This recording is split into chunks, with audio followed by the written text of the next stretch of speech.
Okay.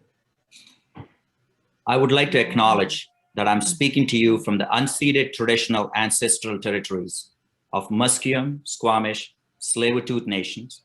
I would like to extend this acknowledgement and gratitude and respect to all communities from which you may be joining us today. Ladies and gentlemen, members and guests and friends, I'm truly humbled and honored to stand before you as your 76th president of COA. Mesdames et messieurs, membres à invité amis, je suis touché et honoré d'être votre 66e président de ACO. It's my great pleasure to follow Mo Bandari. Mo is a true inspiration. Before I met Mo, I just wanted to meet the man because I've heard so much about what he has done. I would consider it a privilege for the last 3 years to be with Mo on the board and the executive, watch closely how Mo thinks and how he operates, how considerate he is. As the saying goes, behind every man's success, there's a woman. Sonia and Kaya, his daughter, unconditionally support Mo to do what he does globally, represent Canadian orthopedics very proudly. Mo, we're indebted to your leadership in the past, this year as a COA president, but we know you're not done yet. We have a lot to go, and you're going to continue to make us proud, and you are our prized possession from the orthopedic world in Canada. Mo is going back to his professor of surgery and chair of surgery, and he's a distinguished professor at McMaster, which is the highest honor for a professor in that university. As we all know, Mo has been Order of Ontario, an Order of Canada, and Mo is completing his second edition of evidence-based orthopedics, and he's just wrapping up 40,000 patients, mind you, 40,000 patient trial in orthopedics, something that's unheard of. And anything that Mo does is big and bold. Mo, we Canadian orthopedics are not done with you. We are going to be looking to you for leadership and continued leadership in years to come. Congratulations on an amazing year. If there's one person that could have done well during this pandemic, kept this organization engaged and connected, and that's you. Thank you so much. Now, the title of my talk, Ikigai and Canadian Orthopedics. Ikigai means in Japanese term for reason for being. And I'm going to come back to Ikigai later on during my talk. I come from this small town on the southeast of India called Vijayawada. And where I trained is southwest of India in a place called Manipal. It's the same university our Microsoft CEO, Satya Nadella, went to. I grew up in this workshop. My dad did welding, lathing, and he made these gas tankers or anything that he could do with welding and lathing. I was going to be a mechanical engineer taking care of his business. That's what I thought. But my dad wanted me to be a doctor. That led me on this path of medical school training. Orthopedics is closest to mechanical engineering that I could do. Then I was going to do a sports orthopedic fellowship in Australia and take care of Indian cricket team. Came to Vancouver to spend a year and never left. And the rest of you know some of my story. This is very early years. And Pierre Guy would remember that my paper was on the same session as a trauma session at one of the COA meetings. And we had 4 pediatric orthopedic surgeons in the audience when I was presenting the paper. That could have been my last COA meeting. And I had a young Lucas Monahan, our late Lucas Monahan, in the audience. And he said, Kishore, we got to bring the pediatric orthopedic surgeons in the country together. With the help of Sukhdeep Dulai and others, we managed to form this Canadian Pediatric Orthopedic Group. I had the distinct pleasure of being elected as the founding president in my absence in the room. And only Canada would do that. Pick somebody as a president when they're not even present in the room where they're going to pick a president. That subsequently led to, this is in 2019 in Quebec, in Montreal. We had about 80 pediatric orthopedic surgeons attending sessions. And our membership now is 100 and growing. Truly proud about how this group of pediatric orthopedic surgeons managed to bring engagement to Canadian orthopedics. As the saying goes, we stand on the shoulders of these giants. As you can see, these giants have made impact not just locally, but globally. I'm truly humbled and honored to follow these amazing individuals. And we saw this morning in the past president discussion, those pearls of wisdom, the amazing things that each of them have done in their respective years to make us proud of just our Canadian orthopedic heritage. I loved it when they called, we are a big family. But really what makes us great is our amazing staff. And we have heard so much about Doug and his leadership. Cynthia became a leader during this transition through pandemic. I could not have seen more proudly and watched how well she handled this organization. Cynthia, to you and your team, we are who we are today, and we continue to be who we'll be because of you and your team. Thank you very much for everything you do. If we look at COA's mission and vision as it states on our website, to serve professional and promote excellence in orthopedics and musculoskeletal health for Canadians. But look at these few contributions. Dr. Salter, he needs no introduction to any orthopedic surgeon anywhere in the world. Or Dr. Pirani, with his global health work, truly transformed a clubfoot care, not just here in Canada, but really around the world. Or if you look at the tile classification and Dr. Tile's contribution to trauma and pelvic fractures and otherwise. And if we think all of Canadian innovation and Canadian excellence happens only in academic hospital, look at what Dr. Paul Wright did. A simple initiative of operate through initials, which was born out of COA board and adopted by COA members, was adopted everywhere else in the world. When I was doing my fellowship in Australia, they talked about Dr. Paul Wright and his contributions. When I was finishing up my training in India, they talked about him and his contributions, and many more. So that goes to show it doesn't matter which hospital, which setting you work in, you can contribute. And these legends have shown that they can contribute and make difference around the world. And you've just heard me speak about the impact that Mo has made in the last 15 years and what he's going to make in the next coming 15, 20 years to come. The strengths of Canadian orthopedics are diversity. The fact that you have someone like me, non-Canadian trained, that you chose to be a president, I think that's unheard of in any other situation.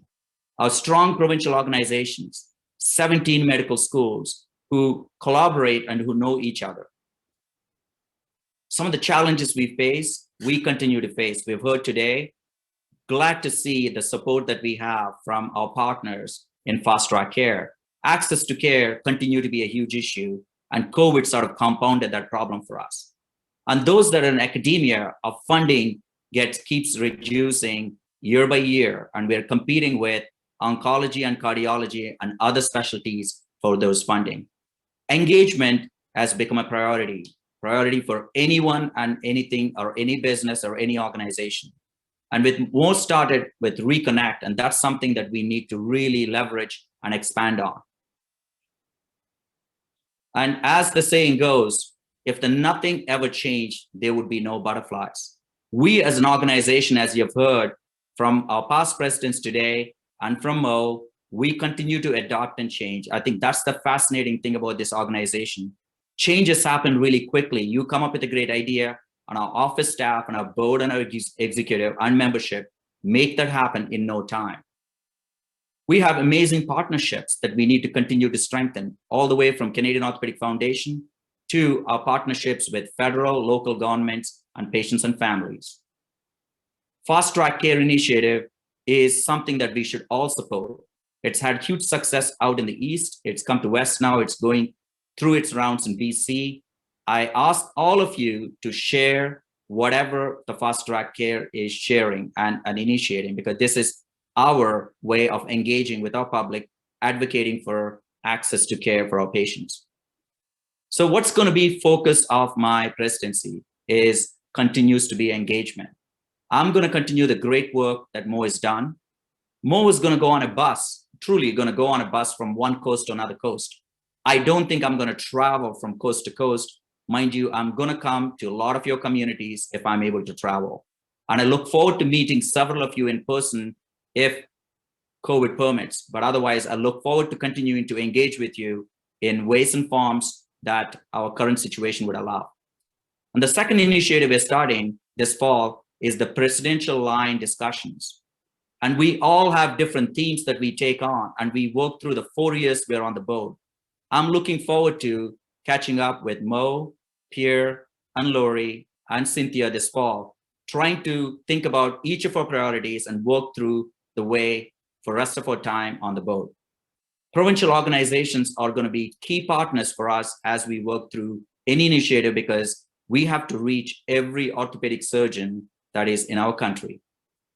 These subspecialty societies have been a real strength for us. Some of these groups have as few members as 6. Some of them have 200 members. The great thing about COA, as we've again heard this morning from our past presidents, how COA fosters these relationships without asking any question. You come up with a new idea or a new group, they make it happen. And that's what they did with Pediatric Orthopedic Group, or another new subspecialty of pediatrics, the limb deformity or limb reconstruction group in Canada.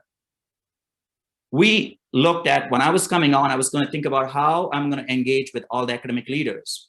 And I was surprised to find out that we actually don't have a table for our academic leaders to meet. With my new role as a UBC head, I reached out to all of our heads of the department of 16 medical schools. And out of that, 15 of them joined within 2 weeks for a Zoom call. Lots to come from this group, all the way from combined grand rounds to sharing educational materials on a common platform to educational exchange ideas and many more to come. Watch out for this group and watch out for us in Canada as academia. That's going to be global leaders in years to come, thanks to this group and the work this group is going to do in years to come. Global surgery, our COAX group has done an amazing job. I just talked about Dr. Pirani and his work, but there are many others from coast to coast that engage in global surgery, one way or the other. And I'm quite excited to see this current group led by the chair and the vice chair and the engagement they're creating, coming up with a menu of options for our members to engage on a global scale. If you look at this 38 to 40 million people, everything that I've talked about, the contributions they made, and the impact that we can have around the world with the 6 billion people that live around the world. One of the initiatives that we started, the Victoria meeting, is a combined symposium with Indian Orthopedic Association. That was well received and well attended. The following year, Mo and myself were invited as guests of Indian Orthopedic Association. We were going to do that again in the 2020 meeting, and the pandemic came, and we could not do that. This is something that we will pick it up again at the next year's in-person meeting, both in India as well as in Canada. India is the second largest English-speaking organization there is in the world. I had the good fortune to go as a guest of the Chinese Orthopedic Association meeting. Those of you that get invited should consider attending this meeting. It was a feat on its own. The largest orthopedic meeting there is in the world, with 40,000 active members, and the amazing amount of research and education and training that happens in some of those premier hospitals is great for us to partner with. As we have a huge Asian community in our country, we should leverage those connections and really build those strong partnerships. Now, talking about on global scale and now moving on to diversity, Lori and many others in COA has been true champions of diversity, not just in Canada, but around the world. Lori, we're so proud of all of the amazing work you and your committee has done. I am so excited that I get to be the one to do the presidential transfer for the first woman president of our esteemed organization. Lori, thank you for all of your leadership and your continued leadership in years to come as you advance the diversity plan. As we have done really well with our membership, with our fellowship in terms of bringing in diversity and leadership, and as you can see here with our ABC fellows, diversity truly exists at a subconscious level in COA. This is a true representation of what COA represents. But we still have work to do as it comes to inclusivity, as it comes to reconciliation. I urge all of us to take pride in saying in the next 5 to 10 years, each member of COA is going to take one project, one family, one student on of any initiative that can bring together reconciliation. And these are really testing times for our community to heal and come together with many recent events. I think we as an orthopedic community can take a lead in showing many other organizations that we deeply care about inclusivity. Now, coming to Ikigai, what is Ikigai? It is the Japanese term for reason for being.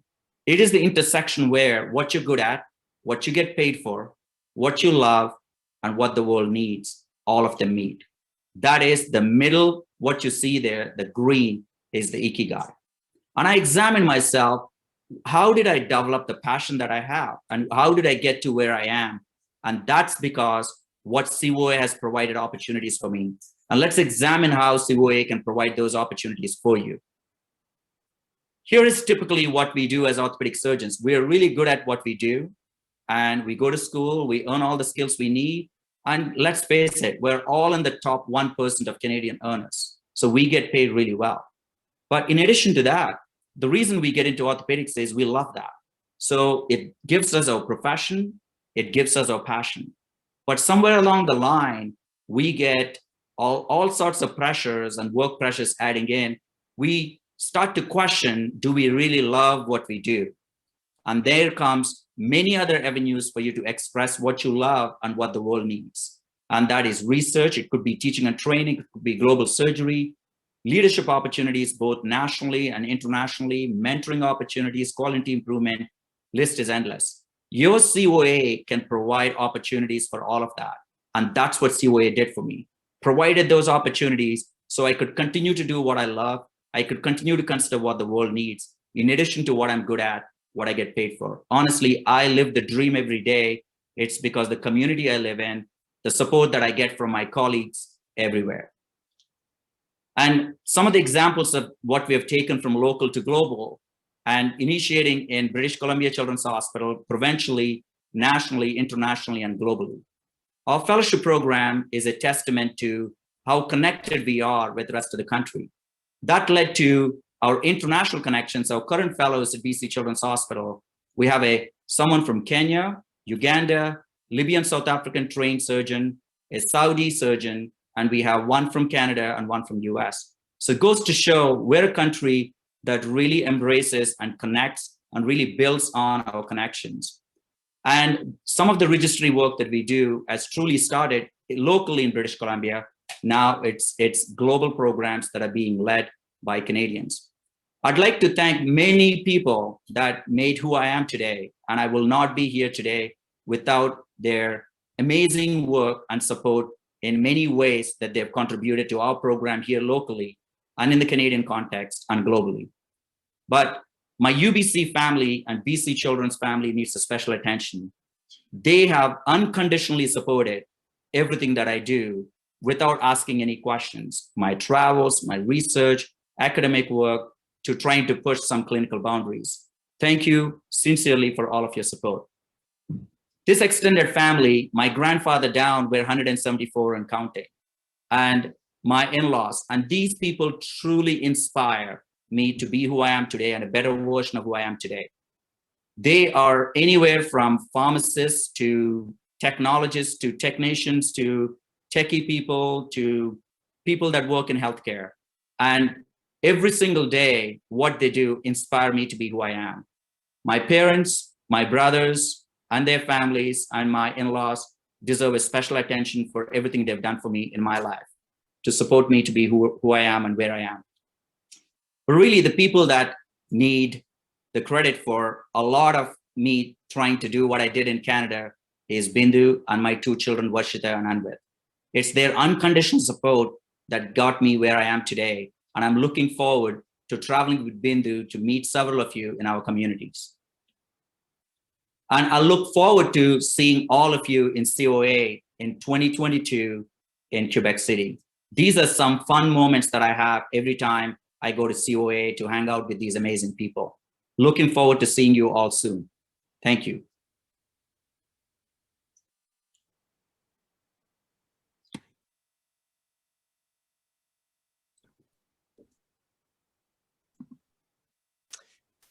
Thank you very much, Kish. As the secretary of the COA and on behalf of the entire COA leadership and membership, I would like to formally and officially welcome you to your presidency as the 76th president of the COA. I'm looking forward to a really exciting year having you at the head of the ship. Thank you everyone for joining us, and thank you for participating in the meeting. I hope that you enjoyed the 2021 COA virtual meeting, and I'm looking forward to hopefully seeing everyone next year in person. Mo, I wish I got this medal from you, but looking forward to celebrating together your leadership and my leadership next year in Montreal. So from all of us in BC, thank you, and look forward to seeing you all soon. Thank you, Mo, for your amazing leadership.